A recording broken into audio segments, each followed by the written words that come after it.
My name is Anthony, also go by Chosen, and I'm a survivor of sickle cell anemia and sepsis.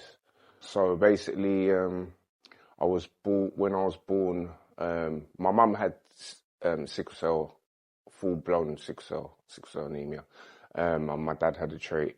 I'm the first of three siblings. I'm the oldest. I'm the only one that has sickle cell out of all of us. My parents were told when I was 2 years old. That's when it started to affect me. Spent most of my childhood in and out of hospital. At that young age, what was your understanding of what you was going through? I wasn't sure. It was never really explained properly. I don't think my mum knew how to explain it, and the doctors back then, well, doctors are doctors. They don't really give you that much clarification, and especially as a child. Yeah, so I missed quite a bit of school because I spent lots of time in hospital. My mum died from sickle cell complications when I was 7 years old. Can we briefly touch on like the grief, how you dealt with it at a young age? It didn't affect me then like how it affects me now.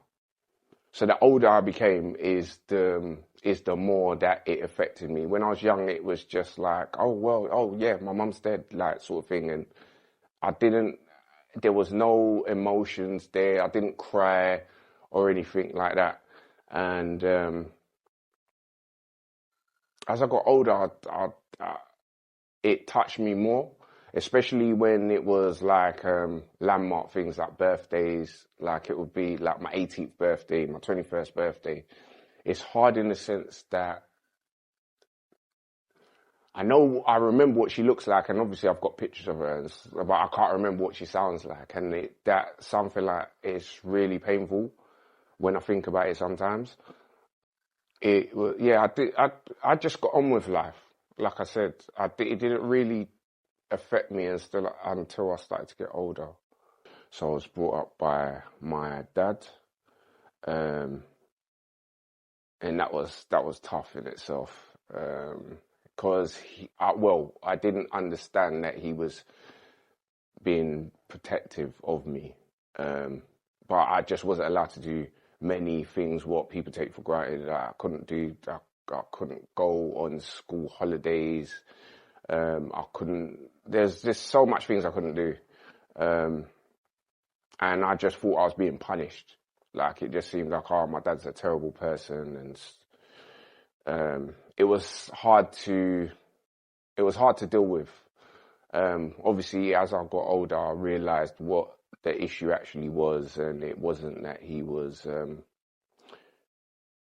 It wasn't that he was being horrible. He just didn't know how to. He didn't know how to show his feelings and express himself. That's the best way I can put it. So most of my life has been backwards and forwards from hospital. As I got older, there was they introduced me to a treatment which I currently have to this day. So it's called an EBT. So basically, I have a blood exchange every 7 weeks. So they take out, I've got 2 needles, 1 needle in my left hand, 1 needle in my right hand. They take out blood and put fresh blood in. And that helps with my crisis. So I don't really get sick that often. My sickness, there's a lot of things that can trigger it, like cold weather, not eating properly, dehydration, stress. Stress is a main thing. If I get too stressed out, I notice that I get sick. I become very lethargic and stuff like that. So because of like what I've had to go through with my sickle cells, it caused me to develop depression. So I've been struggling with that since I was about 25. I had a very stressful year. The year started, it was during COVID times. The year started, I lost my dad like 10 days before my birthday. And then I had a lot of losses for that year. like whether it be uncles, aunts, cousins. Anyway, fast forward from then to October, the end of October, and it was my sister's birthday. So it was the 30th of October. We met up at my grand's. We had some foods, had a few drinks, just a normal like link up sort of thing. I fell asleep. This was at my grand's house. Fell asleep. Well, must have woke up about 3 in the morning, 4 in the morning. Went to the toilet. I threw up. I didn't really think too much of it. I thought, oh, maybe it's because of the drink or whatever. Went back downstairs, laid down for another hour and a half, and I started to feel really cold, just like freezing. My grandmother woke up. She came downstairs. So she said to me I must go upstairs and lay down in the bed. So I got in the bed. I was fully clothed, and I was sweating profusely, but I was freezing, like teeth chattering, everything.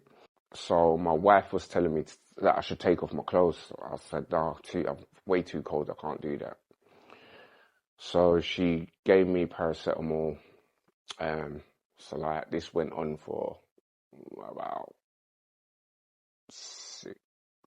4 hours. No, 6 hours. Went on for about 6 hours. So in that time frame, I had a few courses of paracetamol to try and bring down the fever. Nothing was working. So it got to a point, it was like about 3 in the afternoon, 3, 4 in the afternoon. So she said she's going to phone the ambulance. I said, yeah, okay. So by the time the ambulance came, they took my vitals, and they said they think that it looks like I've got sepsis, but they're not sure. At that point, what was going through your mind? I just didn't want to feel cold anymore. I was just like, to be fair, I wasn't really thinking in terms of, oh, what's wrong with me. It was just like, I'm freezing. That's all I could think of. Like, I'm freezing. I just want to stop being cold. As I got into the ambulance, I must have passed out. Don't really remember getting to the hospital. But at some point I must have woken up, because obviously I had to sign papers and stuff like that. So I was in and out, like, of consciousness. And then, from what I've been told, they took me to theatre. They rushed me to theatre, and they opened my stomach to see if they could see where this infection was coming from and what I actually had. They couldn't see anything, but then the test results came back that I had sepsis. From there, I was basically in an induced coma for, I think, 10 to 14 days, something like that. And when I woke up, my hands were black, like they had this black stuff all over it. Like, it didn't look real. It looked like I put my hand in tar or something. I didn't really know what it was. I think they was explaining it to me, but I don't, like, it was all a bit hazy, like, and plus it was COVID time, so I couldn't really have visitors, but they allowed my wife to be there or come and see me. So yeah, then when I finally did wake up, so they said to me, do you know what happened to you? I was like, no. So I said, what is all this stuff on my hands and my feet? And my feet were just solid, like, almost like concrete. And I couldn't open it for love nor money. Like, I couldn't move them, I couldn't do anything. My left hand was basically like a claw. It was like that. So they explained to me, yeah, that I had sepsis. They didn't really explain what sepsis was. They just said it's like blood poisoning. That's from what I can remember. That's what they said, it's blood poisoning. Do you know where it came from? Apparently I had E. coli. To be honest, I can't really explain what E. coli is. It's some kind of bacteria or something. You can get it through numerous things. A lot of people get it through food poisoning. But my situation wasn't through process of elimination, it couldn't be the food that we had the day before because there was 3 of us eating the same food and it was only me that got ill. So we quickly deduced that it wasn't the food.